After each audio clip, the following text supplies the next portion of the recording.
नमस्कार दोस्तों, मैं सीए विशेष पगारिया एक बार फिर से आपका स्वागत करता हूं वीकेंड एनालिसिस के इस वीडियो में। आइए दोस्तों, आज समझते हैं अलग अलग सेक्टर्स और निफ्टी और बैंक निफ्टी को कि ये किस तरह से कामकाज कर रहा है और आने वाले दिनों में क्या हो सकता है। जैसा कि एक दो हफ्ते पहले हमने डिस्कस किया था कि निफ्टी ने टॉप बना करके एक बहुत ही बढ़िया करेक्शन दिया। यहाँ पे निफ्टी ने टॉप बनाया और यहाँ से एक बहुत ही बढ़िया करेक्शन दिया निफ्टी ने, और उस करेक्शन के बाद अब कहीं ना कहीं निफ्टी की जो डायरेक्शन है वो ऊपर की तरफ होती हुई दिख रही है। तो यहाँ से हम देख सकते हैं ये टॉप बना था, ये करेक्शन इधर तक चला, उस करेक्शन के बाद ये एक ग्रीन बड़ी कैंडल बनी और उसके बाद मार्केट में कंसिस्टेंटली हमने तेजी देखी। लेकिन लास्ट वीक जो एंड हुआ है उसमें ये एक रेड कैंडल बनी है, और ये रेड कैंडल जो है ये अगर आप देखो तो प्रीवियस जो ग्रीन कैंडल बनी है, प्रीवियस जो ग्रीन कैंडल है उससे बड़ी बनी है, और उसकी ओपनिंग के नीचे जाकर के इसने क्लोजिंग दी है। सो ये एक थोड़ा सा चिंता का विषय है। अगर हमें आगे चाहिए कि निफ्टी की ट्रेंड ऐसे ही चले और ऊपर की तरफ जाती रहे, तो बहुत ज़रूरी है कि नेक्स्ट वीक वापस एक ग्रीन कैंडल ऐसे बने और निफ्टी अगेन अपनी स्ट्रेंथ को रिगेन करे और इस तरह से ऊपर जाती रहे। लेकिन अच्छी बात यह है कि अगर आप देख रहे हैं तो एक येलो लाइन है यहाँ पे, ये जो येलो लाइन जा रही है ये एक्चुअली 5 SMA है, दैट इज वीकली चार्ट पे 5 वीक की मूविंग एवरेज है। और अभी भी निफ्टी जो है वो ये फर्स्ट क्लोजिंग इसने 5 वीक के ऊपर दी थी, 5 SMA के ऊपर, सेकेंड दी, थर्ड क्लोजिंग भी उसके ऊपर, और फोर्थ क्लोजिंग भले ही रेड कैंडल बनी है लेकिन क्लोजिंग अभी भी 5 SMA के ऊपर है, which is a good sign.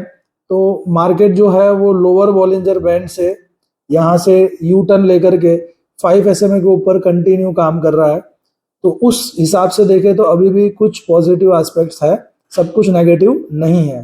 हम उम्मीद रखते हैं और ज़्यादा प्रोबेबिलिटी भी यही है कि यहाँ से निफ्टी जो है वो बजाय नीचे आने के ऊपर की तरफ ही जानी चाहिए। हो सकता है निफ्टी एक बार अपने 5 SMA को जो है वो टेस्ट करे यहाँ पे और फिर ऊपर जाए, दिस इज पॉसिबल।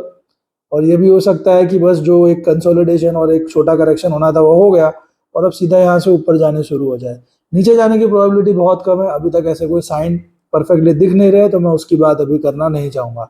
अब आइए देखते हैं बैंक निफ्टी जो है उसमें क्या सिचुएशन।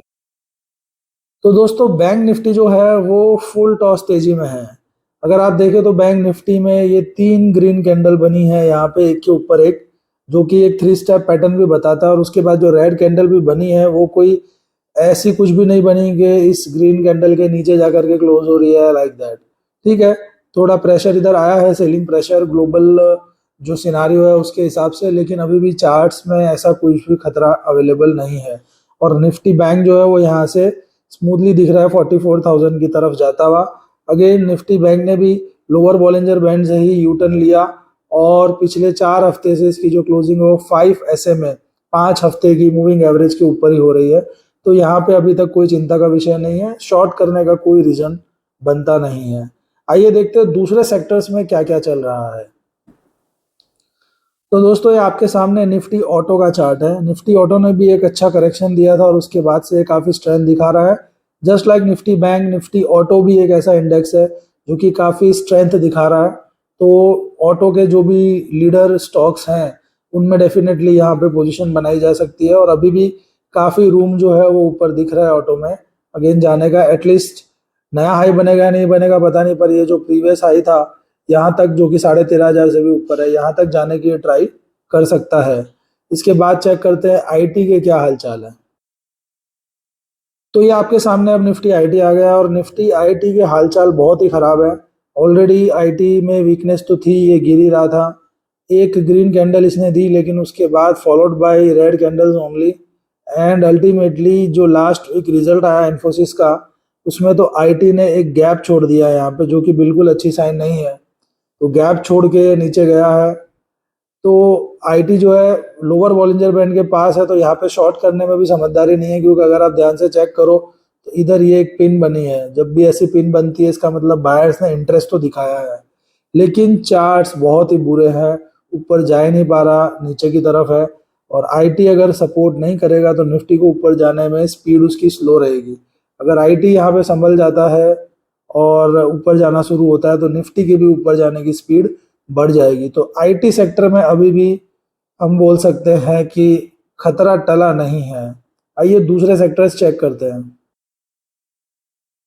तो अब आपके सामने है निफ्टी फार्मा, और निफ्टी फार्मा में अगर आप देखें तो फुल टॉस तेजी है। निफ्टी फार्मा कहीं पे कोई वीकनेस दिखाई नहीं रहा है। जो करेक्शन होना था बाकी सेक्टर्स के साथ वो हुआ फार्मा में, लेकिन पिछले 5 हफ्तों से ये कंटिन्यू एक के बाद एक ग्रीन कैंडल बनाया जा रहा है। और लास्ट फोर फोर हफ्तों से, 4 वीक से हम बोल सकते हैं 5 SMA के भी ऊपर काम कर रहा है। लास्ट वीक जबकि मार्केट पूरा रेड था, लेकिन आईटी ने फिर भी ग्रीन कैंडल बनाई है। तो आईटी सेक्टर जो है वो अभी तक फुल तेजी में है, और यहाँ पे शॉर्ट करने का बिल्कुल भी एडवाइजेबल नहीं है। इनफैक्ट अभी भी इसमें काफ़ी जगह है आईटी सेक्टर में, क्योंकि यहाँ से भी ये 13,500 की तरफ जा सकता है। तो इधर से भी आईटी सेक्टर में कम से कम sector as a whole 8 to 10% की तेजी हमें देखने मिल सकती है। तो जो स्टॉक्स हैं वो भी यहाँ से 15-15, 20-20% अभी और चल सकते हैं, इतनी जगह आईटी में दिख रही है। आईटी के, सॉरी नॉट आईटी, फार्मा में दिख रही है। तो फार्मा सेक्टर में फुल तेजी है। देखते हैं अगला सेक्टर। नेक्स्ट एफएमसीजी सेक्टर की बात करते हैं। एफएमसीजी सेक्टर में अगर हम देखें तो कहीं पे कोई वीकनेस है ही नहीं। कंटिन्यू एफएमसीजी सेक्टर जो धीरे धीरे ऊपर की तरफ ही जा रहा है, और अब ये अपर बॉलिंजर बैंड के पास आ गया है। और अगर आप पहले भी देखो तो एफएमसीजी सेक्टर ने कोई बड़ा करेक्शन नहीं दिया। जब सारे सेक्टर्स लोअर बॉलिंजर बैंड तक गए थे, एफएमसीजी सेक्टर ने मिडल बैंड को टेस्ट किया, ऊपर आ गया। यहाँ पे भी मिडल बैंड से ही ये घूम गया। तो एफएमसीजी सेक्टर जो है वो बहुत अच्छी स्ट्रेंथ दिखा रहा है। मार्केट से विपरीत, मार्केट अगर गिरता है तो ये कम गिर रहा है, और बढ़ रहा है तो ये ज्यादा बढ़ रहा है, जो कि एक बहुत अच्छी साइन है। तो FMCG sector, auto sector, pharma sector, ये सब, निफ्टी बैंक, इनमें अच्छी स्ट्रेंथ अभी तक देखने मिल रही है। देखते हैं अगले सेक्टर्स। नेक्स्ट निफ्टी मेटल देख लेते हैं। मेटल सेक्टर के क्या हालचाल है। मेटल सेक्टर ने भी करेक्शन दिया था। करेक्शन के बाद मेटल सेक्टर कंसोलिडेट हो रहा है। अभी तक इसमें कोई बहुत लंबी तेजी की सिग्नल दिखाई नहीं दे रही है। हालांकि 5 SMA के ऊपर काम करना इसने शुरू कर दिया है, लेकिन फिर भी जब तक इस लेवल को ये क्लियर करके ऊपर नहीं आ जाता, तब तक मेटल सेक्टर में जो है अभी ऐसा ही साइडवेज मूव देखने मिलेगा। बट मेटल सेक्टर जाना जाता है सरप्राइज करने के लिए, तो ऊपर की तरफ सरप्राइज भी मिल सकता है, कोई बड़ी बात नहीं है। लेकिन अभी देखते हुए देखें तो ये एक रेंज में कंसोलिडेट हो रहा है। तो अभी तक इसमें कोई ऐसा खास दिख नहीं रहा है ऊपर या नीचे जाता हुआ। देखते हैं अगला सेक्टर। नेक्स्ट हम बात करते हैं निफ्टी रियलिटी सेक्टर की। तो रियलिटी सेक्टर जो है उसने भी 3 ग्रीन कैंडल बनाई। ये एक रेड बनी है, पर कोई इतनी वैसी रेड नहीं है कि हम ज़्यादा कॉशियस हों इसके लिए। नो डाउट ऊपर से प्रेशर आया है, ऊपर एक पिन भी फॉर्म हुई है यहाँ पे। बट स्टिल अभी तक, जब तक ये जो ग्रीन कैंडल है इसके नीचे जाकर के कोई क्लोजिंग नहीं होती है, तब तक बायस जो होगा हमारा वो ऊपर की तरफ ही रहेगा। तो रियलिटी सेक्टर में भी तेजी देखने मिल रही है, और रियलिटी सेक्टर के स्टॉक्स पिछले कुछ दिनों में काफी अच्छा मूवमेंट उन्होंने दिया है। देखते हैं अगला सेक्टर। नेक्स्ट आता है निफ्टी एनर्जी। एनर्जी सेक्टर की अगर हम बात करें तो एनर्जी सेक्टर में धीरे धीरे ये जो है सेक्टर ऊपर की तरफ मूव कर रहा है, और माल एक्यूमुलेट किया जा रहा है, ऐसा आप बोल सकते हो। क्योंकि एक ट्रेंड लाइन ऊपर की तरफ है, छोटी छोटी कैंडल्स बन रही है, लेकिन मूवमेंट धीरे धीरे ऊपर की तरफ है। जब भी ऐसा सिनारियो हम देखते हैं कि कोई सेक्टर इस तरह से छोटी छोटी कैंडल्स बना रहा है लेकिन धीरे धीरे ऊपर की तरफ ही मूव हो रहा है, वहां पे बहुत अच्छे चांस होते हैं कि अचानक एक बड़ी कैंडल बन जाती है। फिर तो एनर्जी सेक्टर भी सरप्राइज दे सकता है। एक रेंज में ये काम कर रहा है, और ऊपर के बायस के साथ, और फिर आप देखोगे अचानक एक बड़ी कैंडल बना दी। अचानक किसी हफ्ते एनर्जी सेक्टर में एक बड़ा मूव आ गया। ये मूव रिलायंस के साथ भी आ सकता है, रिलायंस के रिजल्ट के साथ भी आ सकता है। रिलायंस में अचानक बाइंग आ गई तो एनर्जी सेक्टर में उसका काफी वेटेज है, और तब आप देखोगे अचानक से एनर्जी सेक्टर पॉजिटिव हो गया। तो अगर किसी सेक्टर में बॉटम फिशिंग करनी हो आपको, तो ये सेक्टर अभी दिखता है, और इसमें रिलायंस जो है वो सरप्राइज दे सकता है आने वाले हफ्ते में।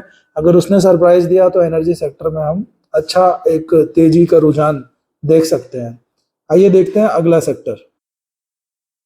अगला सेक्टर जो आपके सामने है वो है निफ्टी कंजम्पशन। कंजम्पशन स्टोरी की बात करें तो यहाँ पे कुछ सकारात्मक मूवमेंट देखने तो मिला है कि सेक्टर जो वो ऊपर की तरफ जाने की कोशिश कर रहा है, लेकिन जैसे ही मिडल बॉलिंजर बैंड पे पहुंचा, वहां पे थोड़ा रेजिस्टेंस आया है इसको। बट ओवरऑल सेक्टर जो है वो, इसको आप ऐसा नहीं बोल सकते हो कि कुछ भी नेगेटिव नहीं है, चीज़ें पॉजिटिव में कन्वर्ट हो रही है, धीरे धीरे ऊपर जा रहा है बट स्लो स्पीड में जा रहा है।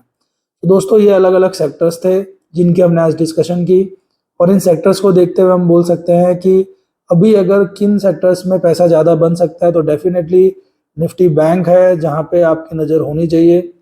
निफ्टी बैंक के अलावा दूसरा हमने देखा कि ऑटो सेक्टर जो है वो तेज़ी में है, उसके अलावा एफएमसीजी सेक्टर में अच्छी खासी तेज़ी बन रही है, और हमने ये भी नोट किया कि जो सेक्टर सरप्राइज दे सकता है वो है एनर्जी सेक्टर। तो ये सब सेक्टर्स जो है वो दिख रहे हैं कि जिनमें अच्छा रुझान बना हुआ है, और आने वाले वीक में इनके अंदर अच्छी तेज़ी देखने मिल सकती है। Thank you very much.